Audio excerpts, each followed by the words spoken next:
Kant. According to Kant, humans have access to the phenomenal realm and the noumenal realm.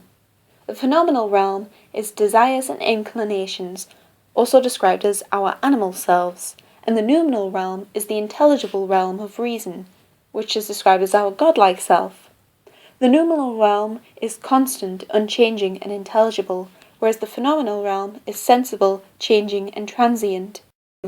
Humans are morally autonomous. Individuals can decide their own moral laws using reason. This is a priori, which means you don't need experience to be able to do this.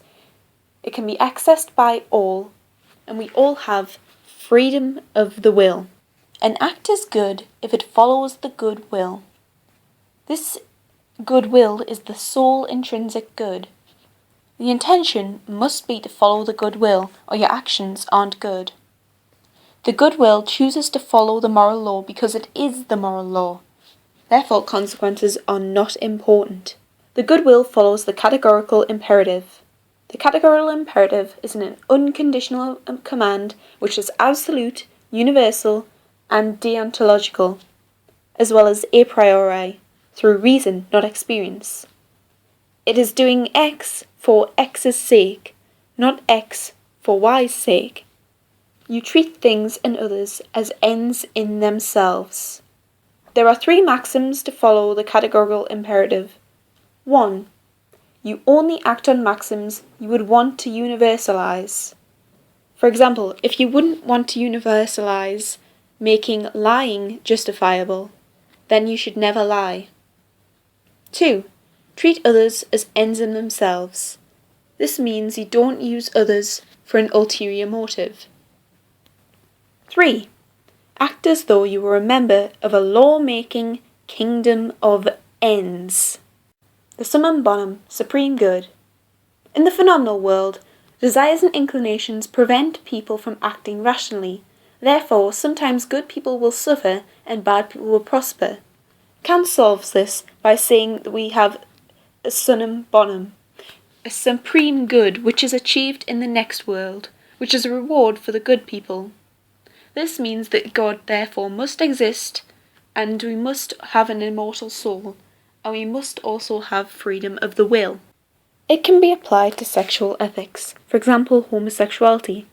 This doesn't follow the good will, because using reason, if it was universalized, if everyone was homosexual, this wouldn't be possible as the species would die out. Therefore, no one should follow up on homosexual desires. Strengths. It's not consequentialist. This means it doesn't make the mistake of doing bad acts which can have good consequences, so it doesn't justify evil acts such as rape and murder. Clear. It gives us a system that a child could understand. If you wouldn't like it if someone did that to you, then you don't do it to someone else.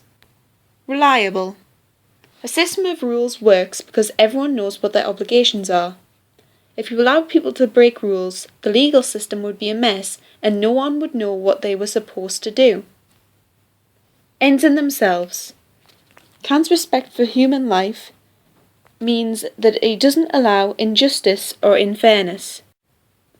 Weaknesses. Conflicting duties.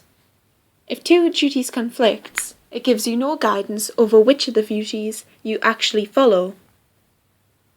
Inflexible. It doesn't allow you to break unhelpful rules if the circumstances warrant it.